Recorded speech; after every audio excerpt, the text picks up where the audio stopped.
माननीय उपमुख्यमंत्री एकनाथजी शिंदे साहेब यांचं अंतःकरणापासून आभार. कारण त्यांच्या एवढा मोठ्या मनाचा भाऊ पाठीराखा म्हणून जर माझ्या पाठीशी उभा राहिला नसता तर सोलापूरची लेक गल्लीपासून दिल्लीपर्यंत पोहोचूच शकली नसते. मला मनापासून आभार मानायचे आहेत युवा अभ्यासू खासदार आमचे संसदीय गटनेते डॉक्टर श्रीकांतजी शिंदे साहेब.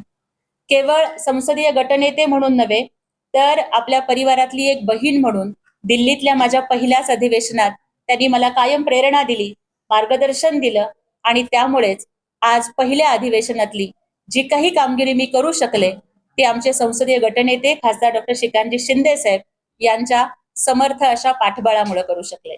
आज खरं तर सोलापूरची लेक म्हणून मी अधिवेशनातलं माझं रिपोर्ट कार्ड घेऊन सोलापूरकरांच्या समोर आणि तुमच्या सर्वांच्या समोर उभी आहे.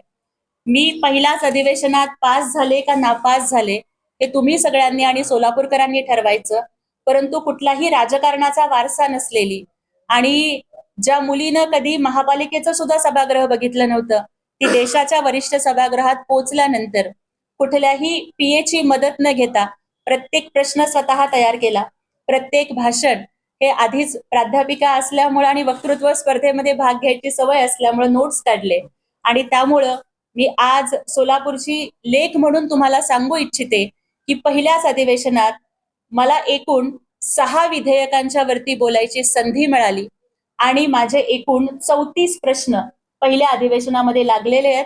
त्यातले 6 प्रश्न हे तारांकित होते आणि उरलेले जे 28 प्रश्न आहेत ते अतारांकित आहेत. पहिल्याच अधिवेशनामधली माझी उपस्थिती ही 100% होती आणि अक्षरशः एखाद्या विद्यार्थिनीनं संसद अटेंड करावी त्या पद्धतीनं सकाळी बरोबर 11 वाजल्यापासून ते तहकूब होईपर्यंत मी पूर्ण वेळ संसदेमध्ये उपस्थित राहून राज्यसभेतली प्रत्येक चर्चा प्रत्येक कामकाजामध्ये मी सहभाग नोंदवलेला आहे. आणि माझ्यासाठी अत्यंत भाग्याची गोष्ट म्हणजे मला पहिल्याच अधिवेशनामध्ये देशाचे नेते सन्माननीय पंतप्रधान नरेंद्रजी मोदी यांची भेट घेण्याची संधी मिळाली. त्यांनी आमच्या एनडीएच्या सर्व नूतन खासदारांना नाश्त्यासाठी त्यांच्या घरी आमंत्रित केलं होतं. पंतप्रधानांच्या सोबत जवळपास 2 तास आम्हाला मनमोकळ्या गप्पा मारता आल्या, त्यांच्या सोबत ब्रेकफास्ट करता आला. त्यांनी अक्षरशः एखाद्या कुटुंब प्रमुखाप्रमाणे तब्येतीची काळजी घ्या, रोज योगा करा, जिम करा, चालायला जा, 40शी नंतर तुम्ही फुल बॉडी हेल्थ चेकअप करून घ्या आणि इथपासून ते कसं आपण मतदारसंघाला वेळ दिला पाहिजे, प्रश्न कसे मांडले पाहिजेत, या सगळ्या गोष्टींचं मार्गदर्शन मिळालं. पण त्याहीपेक्षा मला आनंदाची गोष्ट होती की पंतप्रधानांना भेटताना सुद्धा मी सोलापूर विसरले नाही. त्या दिवशी नॅशनल हँडलूम डे होता आणि त्यामुळे मी सन्माननीय पंतप्रधानांना आपल्या सोलापूरची शान असणारी सोलापुरी चादर, ज्या आमच्या कष्टकऱ्यांनी आपल्या लाडक्या पंतप्रधानांची प्रतिमा सोलापूरच्या सुताच्या धाग्यापासून विणलेली चादर मला पंतप्रधानांना भेट देता आली. प्रधानमंत्र्यांना ती इतकी आवडली की मला एकाच दिवशी सन्माननीय प्रधानमंत्री मोदीजींना 2 वेळाला भेटता आलं. पहिल्यांदा सगळ्या खासदारांच्या सोबत ब्रेकफास्टसाठी भेटले. त्याच दिवशी आमचे नेते सन्माननीय उपमुख्यमंत्री एकनाथजी शिंदे साहेब आले होते. त्यांच्या समवेत आम्ही जेव्हा दुसऱ्यांदा गेलो तेव्हा आवर्जून मोदीजींनी एकनाथजी शिंदे साहेबांना सांगितलं की ताई ने मुझे सोलापुर की बहुत ही अच्छी चादर भेट दी और वो मुझे बहुत पसंद आई. म्हणजे देशाच्या नेत्यांनी सोलापूरचं कौतुक करणं, सोलापूरच्या चादरीचं कौतुक करणं हे सोलापूरची लेक म्हणून माझ्यासाठी अभिमानाचा आणि गौरवाचा क्षण होता. मला आपल्याला सांगायला आनंद वाटतोय की ज्या 6 बिलवरती मी बोलले, पहिलंच भाषण मला वंदे मातरमच्या बिलवरती करता आलं. मला अभिमान वाटतोय की सोलापूरचं स्वातंत्र्य चळवळीतलं योगदान इतकं मोठं आहे आणि सोलापूरची राज्यसभेतली खासदार म्हणून prevention on insult to national honour या बिलवरती मी माझं मत व्यक्त केलं. त्याच्यानंतर registration of births and deaths amendment bill यामध्ये मी डिजिटलायझेशन होत असताना शोषित, वंचित, मागासवर्गीय, भटक्या विमुक्त यांच्या हक्काला बाधा पोहोचू नये हे मी तिथं आग्रहानं बोलले. The supreme court number of जजेस अमेंडमेंट बिल हे 3रं बिल होतं ज्याच्यावरती मी माझं मत व्यक्त केलं आणि त्यामध्ये मी ही अपेक्षा व्यक्त केली की सुप्रीम कोर्टातल्या जजेसची संख्या वाढल्यामुळं आता मोदीजींच्या एनडीएच्या शासन काळात तारीख पे तारीख मिळणार नाही तर इन्साफ मिळेल ही अपेक्षा मी त्या भाषणामध्ये व्यक्त केली. The bankers books evidence bill याच्यावरती बोलत असताना मी इंग्रजीमधून माझे विचार व्यक्त केले आणि त्याचं कौतुक अक्षरशः देशाच्या अर्थमंत्री निर्मला सीतारामनजींनी सुद्धा केलं. त्यानंतर the Kerala alteration of name bill आणि the national cooperative development corporation bill, अशा एकूण 6 विधेयकांच्या वरती मी बोलले. त्याचबरोबर जे 34 प्रश्न माझे लागले, मला अभिमानानं सांगायचंय की सोलापूरच्या टेक्सटाईल क्लस्टरच्या संदर्भात आणि जीआय टॅग प्राप्त चादर असेल, एक ओडीओपी असेल, पीएम मित्र असेल, किंवा मग जागतिक स्पर्धेमध्ये सोलापुरी चादर आणि सोलापूरचं टेक्सटाईल कसं टिकून राहावे, या संदर्भातला प्रश्न मी विचारलेला होता. त्याचं उत्तर मंत्रालयाकडून आलेलं आहे. पत्रकार परिषद संपल्यानंतर मी हे सगळे डॉक्युमेंट्स आपल्याला देईन आणि ज्यांना कोणाला हवे असतील त्यांना मी सॉफ्ट कॉपी सुद्धा आपल्याला पाठवेन. त्याचबरोबर सोलापूरचा जो दुसरा महत्वाचा प्रश्न होता, सोलापूरच्या विमानतळाच्या नाईट लँडिंगचा, तो सुद्धा प्रश्न मी विचारलेला आहे आणि त्याचंही उत्तर सन्माननीय नागरी उड्डाण मंत्र्यांनी मला दिलेलं आहे आणि त्यासोबतचा सगळा डेटा मी आपल्याला शेअर करते. आणि त्याचबरोबर सोलापूरचा तिसरा प्रश्न जो माझा लागलेला होता, तो म्हणजे सोलापूरच्या आणखीन आधुनिक वंदे भारत एक्सप्रेस असतील आणि सोलापूर, मराठवाडा, नागपूर या सगळ्या गोष्टींना जोडलं जाऊन सोलापूरमध्ये नवीन रेल्वे कशा तयार होतील, असे 3 प्रश्न सोलापूरचे. म्हणजे बाकीचे प्रश्न मी विचारलेले होते, परंतु बॅलेट होतं प्रश्नांचं आणि बॅलेटमध्ये ज्याला जास्त मतं पडतात तेवढेच प्रश्न निवडले जातात. त्यामुळे मी जेवढे संसदेचे 22 दिवस होते, प्रत्येक दिवसाचे 7 प्रमाणे जवळपास 150 प्रश्न मी विचारले, पण त्यापैकी बॅलेट आणि मतदान होऊन माझ्या 34 प्रश्नांची निवड झालेली आहे. सोलापूरचे बाकीचेही प्रश्न मी विचारलेले होते, परंतु या 3 प्रश्नांना बॅलेट जास्त पडल्यामुळे हे 3 प्रश्न लागले. त्याचबरोबर शेतकऱ्यांचं प्रतिनिधित्व करत असताना कांदा उत्पादक शेतकऱ्यांना जो म्हणजे अनेक प्रकारच्या समस्यांचा सामना करावा लागतो, की जेव्हा शेतकऱ्याचा कांदा हा मार्केटमध्ये येतो त्यावेळेला भाव पडलेले असतात आणि ग्राहकांना मात्र अत्यंत चढ्या भावानं कांदा विकत घ्यावा लागतो. तर त्यामुळे जी काही आपली एक्सपोर्ट पॉलिसी असेल किंवा मग निर्यात शुल्क कमी करणं असेल किंवा मग कांद्याचे बाय प्रॉडक्ट्स बनवून शेतकऱ्यांच्या कांद्याला अत्यंत योग्य असा भाव देण्यासाठी सरकार काय उपाययोजना करत आहे, हा प्रश्न मी विचारलेला होता. दुसरा महत्वाचा प्रश्न की खरीप हंगामामध्ये शेतकऱ्यांना खतं वेळेवरती मिळत नाहीत आणि त्यामुळं लिंकिंग खतांचा कंपल्शन हे शेतकऱ्यांच्या वरती होऊ नये, खतांचा काळा बाजार थांबावा आणि शेतकऱ्यांना जसं शेतीला पाणी वेळेवर मिळालं पाहिजे त्याच पद्धतीनं त्यांना खतं सुद्धा मिळाली पाहिजेत, हा प्रश्न मी विचारला.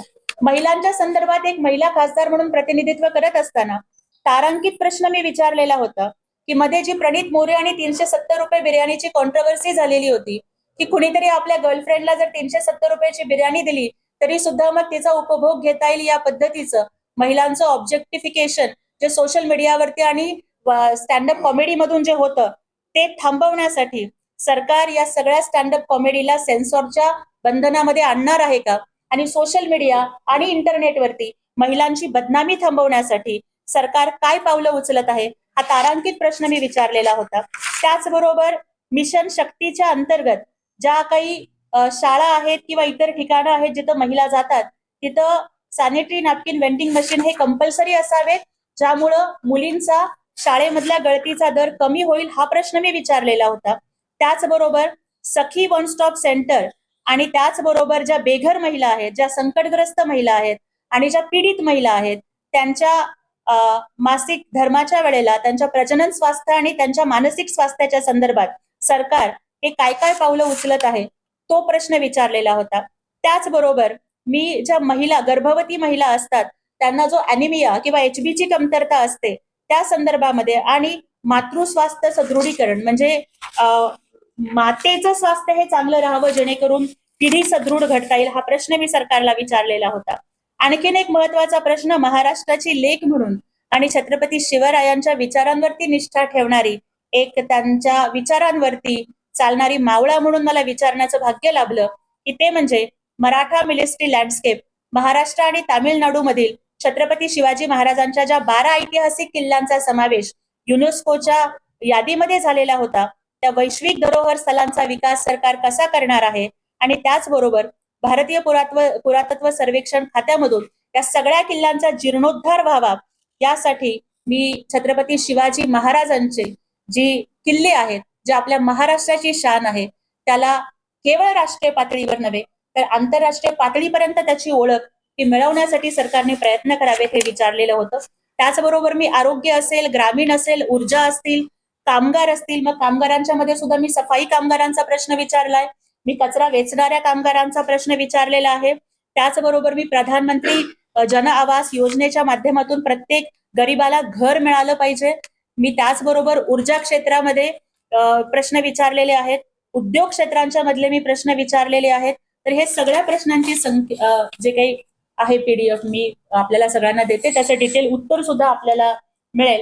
आणि मला वाटतं की अशा पद्धतीनं पहिलं अधिवेशन आमचं ओरिएंटेशन पण झालं. नवीन खासदार म्हणून आम्हाला 2 दिवस शनिवार आणि रविवार राज्यसभा आणि राज्यसभेच्या सचिवालयानं प्रश्न कसे विचारले जातात, 0 आवर कसा मांडायचा असतो आणि एक उत्तम राज्यसभा सदस्य म्हणून नवीन लोकांनी कामगिरी करत असताना काय काय जबाबदारी घेतली पाहिजे या संदर्भामध्ये आम्हाला मार्गदर्शन केलं.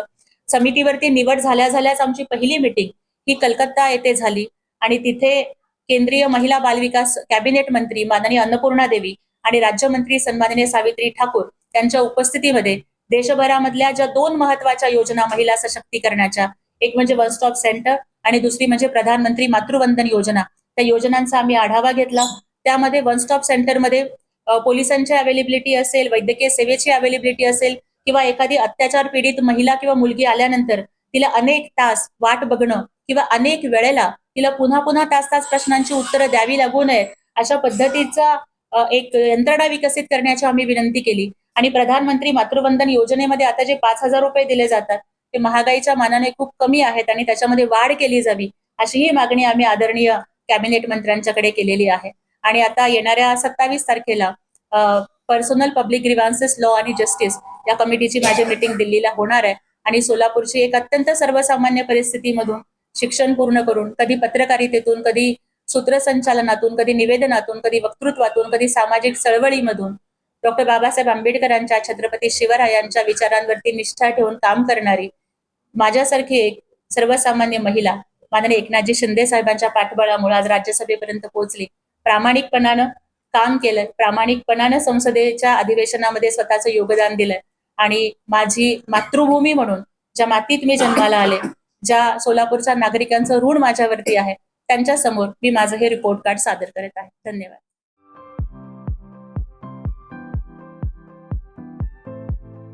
Platinum, the biggest upcoming mall in Solapur. Get ready to shop, dine, explore. Secure your prime space. Endless investment possibilities. The project by Ganesh Ramchandra Apte.